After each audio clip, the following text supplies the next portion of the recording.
লজ্জা লাগে।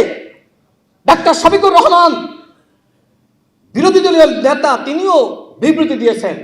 একজন ধর্ষকের পক্ষে ডাক্তার শফিকুর রহমান বিবৃতি দিয়েছেন। শিবিরের মান হলো ধর্ষণ করে আত্মগোপনে চলে যাওয়া। শিবিরের একজন কেন্দ্রীয় নেতা একজন নারীকে বিয়ের প্রলোভনে একের পর এক ধর্ষণ করেছে, তার ভ্রূণ নষ্ট করেছে, এরপরে আত্মগোপনে চলে গেছে। বিয়ে করবে না, এই জন্য বিয়ে করবে না, এবং সে আত্মগোপনে চলে গিয়ে বলছে যে আমাকে গুম করা হয়েছিল। লজ্জা লাগে। ডাক্তার শফিকুর রহমান বিরোধী দলীয় নেতা, তিনিও বিবৃতি দিয়েছেন। একজন ধর্ষকের পক্ষে ডাক্তার শফিকুর রহমান বিবৃতি দিয়েছেন। আর সরকারকে বলা হয়েছে যে সরকার নাকি গুম শুরু করেছে, শিবির মিছিল করেছে। এই হলো শিবিরের মান। ধর্ষণ করে আত্মগোপনে চলে গিয়ে সরকারকে দোষারোপ করা, গুমের নাটক সাজানো, এইসব করে ভাওতাবাজি করে সরকারকে দোষারোপ করা যাবে না। আজকে তারা, আমরা লক্ষ্য করছি, তারা ভিকটিম সাজার চেষ্টা করছে। অথচ আপনারা ফেসবুকে দেখেন নাই, এই বাংলাদেশে বর্তমানে জামাত ইসলামের থেকে বড় জালিম আর কেউ নাই। তারা এখন কথায় কথায় গালিগালাজ করে, আমাদের বাক স্বাধীনতাকে হরণ করতে চায়, আমাদের বিরুদ্ধে নানান অপপ্রচার। এগুলো কেন করে? যাতে করে আমরা আর বক্তব্য না দিই, চুপ হয়ে যাই। জামাত ইসলাম এবং এনসিপি যে ন্যারেটিভ, সেই ন্যারেটিভের বিরুদ্ধে আমরা যাতে কথা না বলি, এই জন্য তাদের একমাত্র হাতিয়ার হলো গালিগালাজ। জামাত এবং এনসিপি শিবিরের একমাত্র হাতিয়ার হলো গালিগালাজ করে মানুষকে থামিয়ে দেওয়া। কিন্তু আমরা কি থেমে যাবো বন্ধুগণ? আমাদের স্লোগান সবার আগে বাংলাদেশ, আর ওদের স্লোগান হলো সবার আগে পাকিস্তান। ওরা অখণ্ড পাকিস্তানের স্বপ্ন দেখছে, আর বাংলাদেশের মাননীয় প্রধানমন্ত্রী তিনি স্বপ্ন দেখছেন এই বাংলাদেশকে গঠন করার, রাষ্ট্র পুনর্গঠন করার। ৭১ যারা স্বাধীন বাংলাদেশ চায়নি, তাদের হাতে কি বাংলাদেশের সার্বভৌমত্ব নিরাপদ বন্ধুগণ? তারা বাংলাদেশের মাননীয় প্রধানমন্ত্রীকে নিয়ে ষড়যন্ত্র করছে, নির্বাচিত সরকারকে নিয়ে ষড়যন্ত্র করছে। জামাতের এমপিরা হুমকি দিচ্ছে ৩ দিনের মধ্যে বিএনপির নাকি পতন ঘটাইতে পারে। জামাতের এমপিরা হুমকি দিচ্ছে ১৬ দিনের মধ্যে নাকি বিএনপি সরকারের পতন ঘটাইতে পারে। অথচ বন্ধুগণ, ওই মগবাজার কার্যালয়ে বছরের পর বছর একটি তালা ঝুলছিল, খোলার মতন কোনো বিপ্লবীকে পাওয়া যায়নি।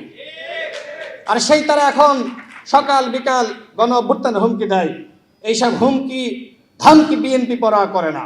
অন্তর্বর্তীকালীন সরকারের প্রধান উপদেষ্টা ডক্টর মোহাম্মদ ইউনূস নিজে প্রতারণা শুরু করেছেন, বিএনপি প্রতারণা করে নাই। বিএনপি যতটুকু পারবে ততটুকু বিষয়ে বিএনপি ঐক্যমতে এসেছে, আর যতটুকু বিএনপির পক্ষে সম্ভবপর নয় সেই বিষয়গুলোতে বিএনপি ভিন্ন মত দিয়েছে। এইটা কি কোনো অপরাধ? আমরা জাতীয় ঐক্যমত কমিশনকে দেখেছি যে তারা জাতীয় ষড়যন্ত্র কমিশনের রূপ নিয়েছিল, এবং সেই ষড়যন্ত্র ছিল বিএনপির বিরুদ্ধে। এখানে প্রতিমন্ত্রী নুরুল হক নূর আছে। একদিন মাহফুজ আলম সহ তাদের কয়েকজন নেতা আমাদের সাথে হোটেল ফার্সে বসেছিল আলোচনার জন্য। কথার ফাঁকে মাহফুজ আলম আমাকে এবং নুরুল হক নূরকে বললেন, তারেক রহমান যদি বাংলাদেশে আসে আপনার কি লাভ? তার মানে কি? তার মানে এই সকল উপদেষ্টারা তারা ওই পদে বসে বাংলাদেশের বর্তমান মাননীয় প্রধানমন্ত্রী যাতে বাংলাদেশে না আসতে পারে সেই চক্রান্ত শুরু করেছিল। ওই চক্রান্তকারীরা চায়নি জনাব তারেক রহমান বাংলাদেশে ফিরে আসুক, কিন্তু তিনি বাংলাদেশে এসেছেন, বীরের বেশে এসেছেন। বাংলাদেশের জনগণ, লাখো কোটি জনতা তাকে বরণ করে নিয়েছে।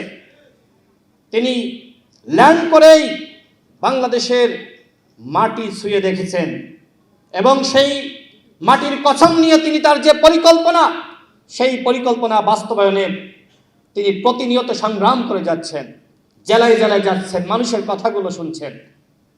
এগুলো জামাত এবং এনসিপির ভালো লাগছে না, কারণ জনাব তারেক রহমানের যে বাস্তবমুখী রাজনীতি, গণমুখী রাজনীতি, এই গণমুখী রাজনীতির ধারে কাছেও নাই বিএনপি। বিএনপি আছে, কিন্তু এই গণমুখী রাজনীতির ধারে কাছেও নাই এই জামাত এবং এনসিপি, তারা একের পর এক চক্রান্ত করছে। বাংলাদেশে একমাত্র দল হিসেবে বিএনপি গণমুখী রাজনীতি করছে। আর আপনারা কি করছেন? এখন শুনতে পাচ্ছি যে কিচেন ক্যাবিনেটের গল্প।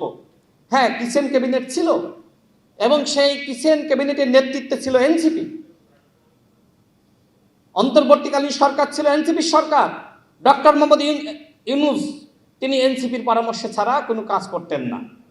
তিনি বলেন নাই যে এই তরুণদের অনেকে মন্ত্রী হবে। কিভাবে সম্ভব? যদি একটি দল সরকার গঠন না করে তাহলে মন্ত্রী কেমনে হবে? তার মানে জামাত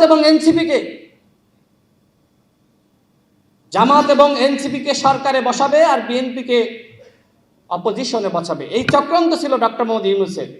কিন্তু এদেশের জনগণ সেই চক্রান্তকে রুখে দিয়েছে। এদেশের জনগণ বিএনপিকে ভোট দিয়ে ক্ষমতায় এনেছে।